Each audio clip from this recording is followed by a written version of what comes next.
మీరు మీ అభిమాన shows and serials TV కన్నా ముందు ఈటీవీ విన్ యాప్లో చూడండి. Download and subscribe to ETV win app. 99 రూపాయలు మాత్రమే. వసంత కోకిల వనమంతా పిలుపులా వసంత కోకిల జగమంతా గెలుపులా. చెదిరిపోయిన నా నుదుటి బొట్టు సాక్షిగా చెప్తున్నాను. నా భర్తను చంపిన వాడికి న్యాయస్థానంలో ఉరిశిక్ష పడకపోతే నేనే నా చేతులతో చంపేస్తాను. ఇన్ని రోజులు నీ మీద జాలి ఉండేది. భర్తని కోల్పోయిన బాధలోనే కోపంగా మాట్లాడుతున్నావు అనుకునేదాన్ని. కానీ ఇంత మాట అన్న తర్వాత ఇప్పుడు ఈ ధ్వజస్తంభం సాక్షిగా గుడిలో నిలబడి చెప్తున్నాను, నా భర్తని ఎలా కాపాడుకోవాలో నాకు బాగా తెలుసు. ఏంటి కాపాడుకుంటావా? సాక్ష్యాలన్నీ హంతకుడు నీ మొగుడే అని చెప్తున్నవాణ్ణి కాపాడుకోవడం అసాధ్యం. ఈ ప్రపంచంలో అసాధ్యం కానివి ఎన్నో మానవ ప్రయత్నం వల్ల సాధ్యంగా మారాయి. ఆఫ్టర్ ఆల్ ఈ కేసంతా నేరం నిరూపించినంత వరకు నా భర్త ముద్దాయి మాత్రమే, నేరస్తుడు కాదు కాబోడు. సంధ్య, నిజాన్ని అణచివేయాలనుకోవడం, నిప్పుని గుప్పెట్లో దాయాలనుకోవడం మూర్ఖత్వం, పిచ్చితనం. సుగుణ, జడ్జ్మెంట్ వచ్చిన తర్వాతే ఎవరిది మూర్ఖత్వమో ఏది నిజమో బయటపడుతుంది. చూస్తాను. నీ భర్త నిర్దోషిగా ఎలా బయటకొస్తాడో అది చూస్తాను. చూస్తూనే ఉండు. నిర్దోషిగా బయటకొచ్చిన నా భర్త నీ కళ్ళ ముందే నా చిటికన వేలు పట్టుకుని తలెత్తుకుని సగర్వంగా ఎలా తీసుకెళ్తారో చూస్తూనే ఉండు.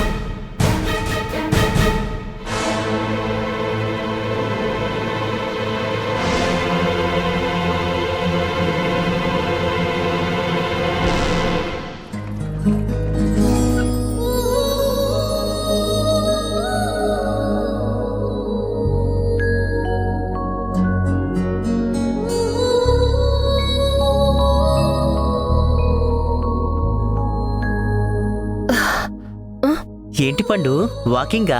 అవును బాబ్జీ, నెలలు నిండుతున్నాయి కదా, కూర్చోడానికి కొంచెం ఇబ్బందిగా ఉంది. అలా ఎక్కువసేపు తిరిగితే కాళ్ళు నొప్పులు పెడతాయి. అలా కూర్చో. మ్,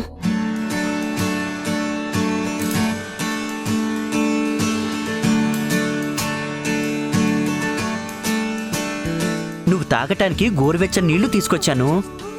ఈ టాబ్లెట్స్ డైనింగ్ టేబుల్ మీద మర్చిపోయావు. ఇంకేమన్నా కావాలంటే ఫోన్ చేయి, చిటికలో వచ్చేస్తాను. మ్, బాబ్జీ, హ్మ్? నీకొక విషయం చెప్పడం మర్చిపోయాను. ఏంటిది? పుట్టబోయే బిడ్డకి పేరు పెట్టమంటే నువ్వు ఓవర్ యాక్షన్ చేశావు, కానీ దివ్య మాత్రం కొన్ని బ్యూటిఫుల్ నేమ్స్ సెలెక్ట్ చేసి లిస్ట్ ఇచ్చింది. ఆ పేర్లు ఎంత బాగున్నాయో. నువ్వు పేర్లు గురించి మురిసిపోతున్నావు. నాకేమో ఫ్యూచర్ తలుచుకుంటే తడిసిపోతుంది. తొందరగా నీకు బిడ్డ పుట్టేసి దివ్యకి నిజం తెలిసేలోపు ఇక్కడి నుంచి నువ్వు వెళ్ళిపోతే చాలు పండు.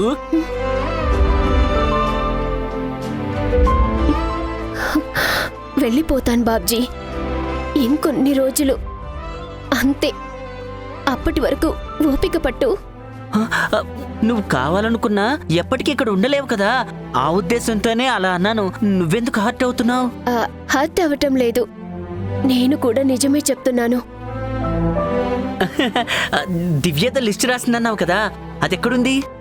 అదిగో అక్కడ టేబుల్ మీదుంది. పేర్లు సజెస్ట్ చేయలేకపోయావు, కనీసం వాటిలో ఏది బెస్టో చెప్పు. నాకైతే ఆ ఫస్ట్ 2 నచ్చాయి. చెట్టి, చీ పేర్లు రాసిందా? ఏమైంది బాబ్జీ? ఇవి మా అమ్మా నాన్న పేర్లు, నీకెందుకు సజెస్ట్ చేసింది? అవునా, మీ అమ్మా నాన్నంటే ఆమెకు అంత ఇష్టమేమో. ఇష్టమే కాదు పండు, ప్రాణం. చిన్నప్పటి నుండి వాళ్ళింట్లో కన్నా మా ఇంట్లోనే ఎక్కువ పెరిగింది. మా అమ్మ నాన్నకు కూడా దివ్య అంటే చాలా ఇష్టం. అలాగైతే అందుకే ఆ పేర్లు రాసిందేమో. అదే అనుకుంటున్నాను. నిజంగా దివ్య సూపర్ కదా. అవును బాబ్జీ. టాబ్లెట్స్ వేసుకోవడం మర్చిపోకు.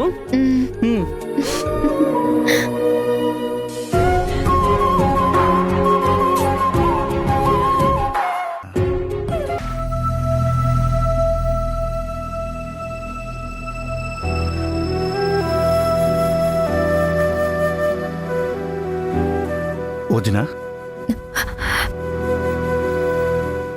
ఇంటికి ఎప్పుడు వచ్చినా సీతారాముల్లాంటి అన్నావదినలు ఉంటారు.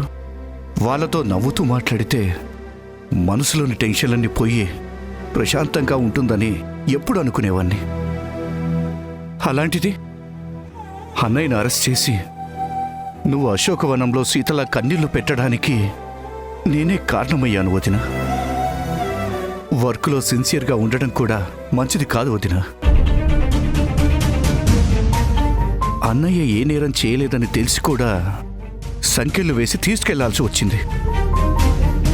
అదే బాధ్యత కన్నా బంధాలే ఎక్కువని ఫీల్ అయితే ఈరోజు అన్నయ్య ఇంట్లోనే ఉండేవాడు.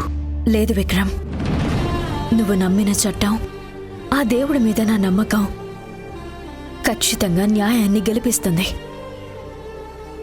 నిజంగా నువ్వు అరెస్ట్ చేయకుండా ఫేవర్ చేసినట్టయితే ప్రతాప్ కుటుంబం మీ అన్నయ్య మీద పగబట్టి ప్రాణాలు తీయడానికి కూడా వెనకాడేవారు కాదు. ఈరోజు గుడిలో సుగుణ కనిపించి కోపంగా అదే మాట చెప్పింది. ఆకాష్ ని హత్య చేయలేదని దేవుడు సాక్షిగా చెప్పినా కూడా ఆవిడ నమ్మడం లేదు. నువ్వు అరెస్టు చేయడం వల్లే నిజాన్ని నిరూపించే అవకాశం దక్కింది. అవకాశం ఉన్నా అదృష్టం మాత్రం మన వైపు లేదు వదిన. ఎన్ని రకాలుగా ప్రయత్నించినా, ఎంత ఇన్వెస్టిగేషన్ చేసినా ప్రతాప్ను చంపింది ఎవరో తెలియటం లేదు. ప్రతాప్ శత్రువులందరినీ విచారించాను, అయినా కూడా ఫలితం లేదు. నువ్వు చెప్పినట్టు సూర్య తప్ప వేరే అనుమానితులే కనిపించడం లేదు వదినా. కానీ సూర్య హంతకుడు కాదని మీ అన్నయ్యతో పాటు లాయర్ కూడా చెప్తున్నారు విక్రమ్. ఏంటి, లాయర్ కూడా? అవును విక్రమ్, సూర్య మీద అనుమానంగా ఉందని లాయర్కి చెప్తే ఆయన వెళ్ళి మాట్లాడారు. కానీ ఆయన మాటల్లో నిజాయితీ, కాన్ఫిడెన్స్ కనిపించింది. ఖచ్చితంగా సూర్య హత్య చేసి ఉండడు అని లాయర్ చెప్తున్నారు. అదంతా యాక్టింగ్ అవ్వచ్చు కదా వదినా. అంత తెలివిగా హత్య చేసిన వాడు తప్పించుకోవడం ఒక లెక్క కాదు. అందులో ఆర్మీ ఆఫీసర్, యుద్ధ ఖైదీగా ఉండి వచ్చినవాడు. అతనికి ఇలాంటి ఎస్కేప్లు కొత్తేమీ కాదు. ఆ విషయం మనకి తెలుసు విక్రమ్, అందుకే అనుమానిస్తున్నాం. కానీ సూర్య మాత్రం తన అమాయకత్వం, తెలివితేటలతో అందరి నుంచి తప్పించుకుంటున్నాడు. ఇప్పుడు మనకు ఒక్కటే దారి ఉంది వదిన. సూర్యను అరెస్ట్ చేసి నా స్టైల్లో విచారించాల్సిందే. వద్దు విక్రమ్, మీ అన్నయ్యకి తెలిస్తే నిన్ను నన్ను క్షమించరు. ఒకసారి ఇలా కన్విన్స్ చేసినందుకే చాలా సీరియస్ అయ్యారు. అలాంటిది అరెస్టు, ఎంక్వైరీ అంటే ఊరుకుంటారా? అలా అని ఊరుకుంటే హంతకుడి గురించి ఎప్పటికీ తెలుసుకోలేం, అన్నయ్యని విడిపించలేం. నా మాట విని నువ్వే అన్నయ్యకి సూర్య గురించి చెప్పు వదినా.